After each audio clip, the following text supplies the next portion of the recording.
Thyroid hormone actually triggers adolescence in both males and females. You have to have iodine in order to make thyroid hormones, right? That's the raw material for thyroid hormones. Since puberty is triggered by thyroid, TSH goes up, T3 levels go up. They go up because they're needed to grow tissue. Are things like iodized salt enough, or do you recommend people No, taking... no, absolutely not. The fat lowers the cortisol, which comes from training. From fetus to death, we are synthesizing steroid hormones. We know from a study that's from 2021, athletes who did really hard, high-intensity training on a high-fat diet, they recovered much more quickly than people on a carb diet.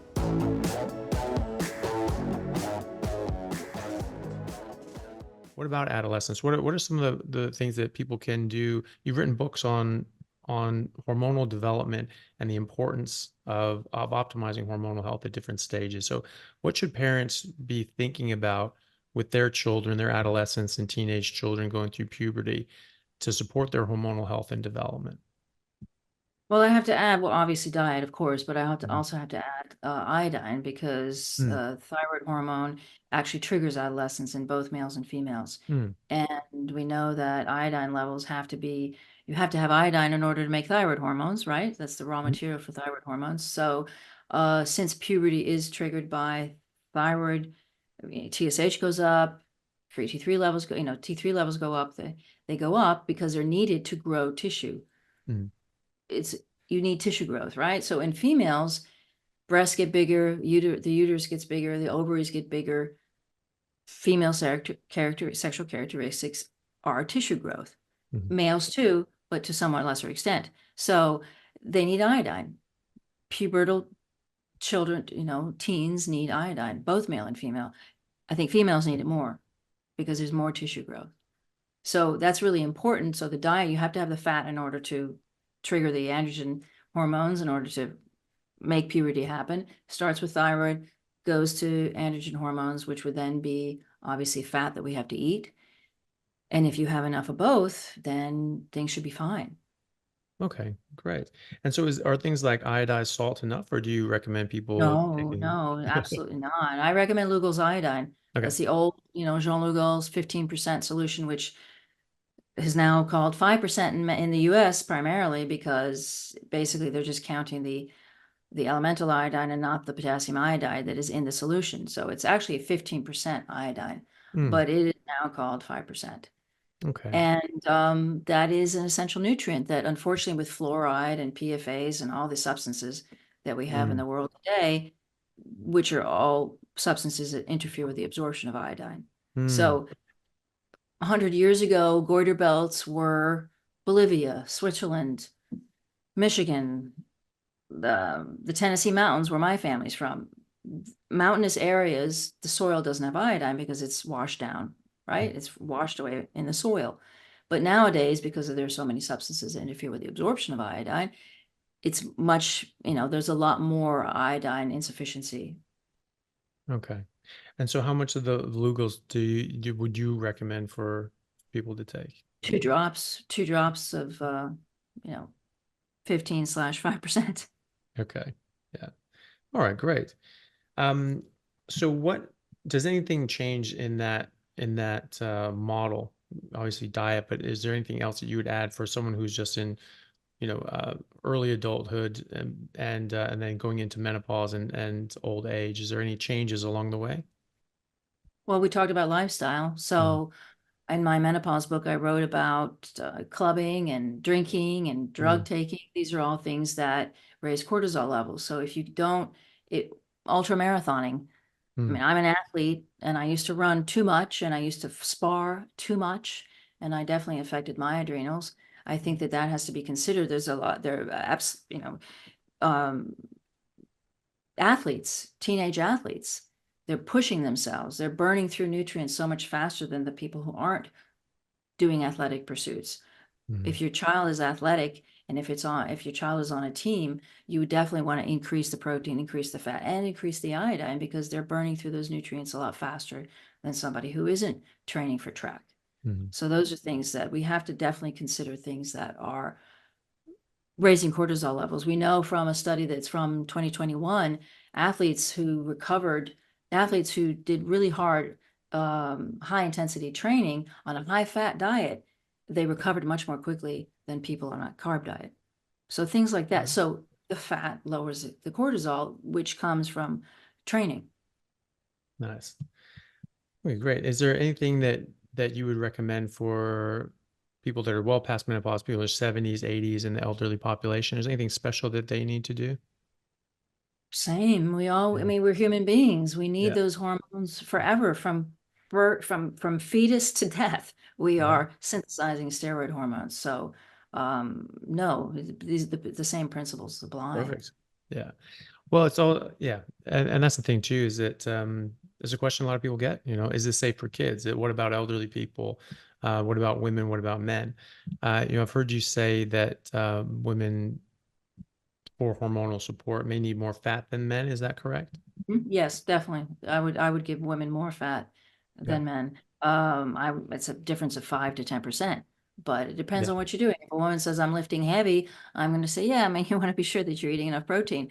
Mm. But I think that we want to get to the point where we can just listen to the hunger cues, and when there's more stress, you're going to want more fat. When you have less, or you're going to the gym, those days you might want more protein.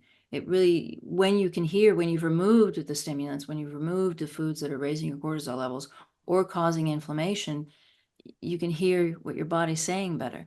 You can Mm. say, you can feel, oh, I want to reach more for some more butter today, because it's going to make me calm down. It's going to make me address the stress that I'm experiencing at this time better. Okay. And then, so what are the optimal fat ratios that you've found for men and women? Well, I usually, for women, or any kind of I call it an anti-inflammatory protocol. Mm. I'm doing 80-20. I'm giving people Mm. 80-20.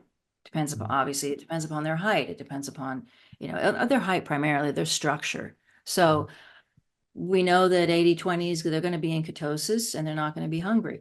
I was usually, for men, I do 75-25, or maybe 70-30. It depends upon the situation. Okay. And just to jump back to iodine real quick, you recommend iodine, taking supplement with iodine all throughout life, or is it really primarily in adolescence?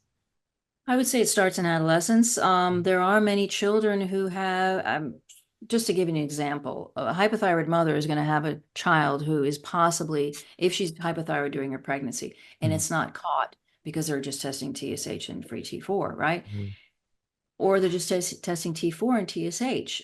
I've had so many patients who were pregnant and were afterwards they had postpartum depression, they had issues during during delivery, all because of being hypothyroid, or they had the hemorrhaging Mm. right as when they were giving birth, they they couldn't stop the bleeding. They get hysterectomies. It's really sad. So, Mm. but all this is due to being hypothyroid. So those children may be predisposed to ward during adolescence, because that is when you need more thyroid hormone. May Yeah. be predisposed to ward. Possibly when things get more difficult, more nutritionally expensive, shall we say, they need some support. So I mean, one drop for a child is absolutely fine. Iodine is excreted via the urine, comes through the urine. So it's not something you have to worry about. It's an essential nutrient. Yeah. Okay. Yeah. Perfect. Um, and so talking about thyroid health, obviously, I check every aspect of the thyroid, TSH, free T3, T4, reverse Hmm. T3, all these sorts of things. Um, but a lot of doctors don't. A lot of doctors would just check TSH, and if that's okay, Yeah. then they just sort of let the rest hang. What are your thoughts on that? And what are your thoughts on what people can do if their TSH is normal and their free T4 is normal? Why isn't everything else okay? Well, TSH is not a very good measure, Mm. because only, that the T4 and T3, T4 is converted into T3, and that conversion is done by deiodinases, right? So certain tissues, D1 tissues, D1 to have D1, and certain other tissues have D2. So the TSH is really only communicating to certain tissues. Mhm. Kidney tissue, musculoskeletal tissue. There's a bunch of other tissues that aren't using TSH to communicate to the thyroid. So it's a flawed measure from the get-go. Yeah. And then, so I've heard you talk about other nutrients. minerals and things like that to support. So things like zinc and things like that for the conversion of Mm-hmm. T4 into T3. What are some of Mm-hmm. the different minerals and nutrients that you might look for in a patient to see how to best support them? I don't. I just make them eat a carnivore Making me diet. up even They're better. all in, they're all in our meat. Why should we? So, for example, selenium is very easily toxic. Hmm. Too much selenium will Yeah. prevent hormone conversion. So people are popping 200 micrograms of, Mm. and they're eating Brazil nuts. Yeah. Brazil nuts are horrible. So it depends Yeah. on where the soil, certain trees have more selenium than other trees, nuts, right? It's like tea. Why tea is so bad? Because the tea plants are grown in fluoride-rich soil, which prevents iodine absorption. Mhm. So the body is looking for these minerals in meat. It's not looking for Brazil nuts, selenium, or zinc from, I don't know what kind of supplement company made it. It's really just looking for it from meat. Yeah. Perfect. All the steroid hormones are synthesized on a fasting basis. But if you're constantly stressed, if your cortisol levels are really high, you won't be synthesizing those hormones because cortisol is all the way to the left next to progesterone, and the estrogen and testosterone all the way to the right. You can't get over there. And the enzymes that actually do the synthesis, aromatase.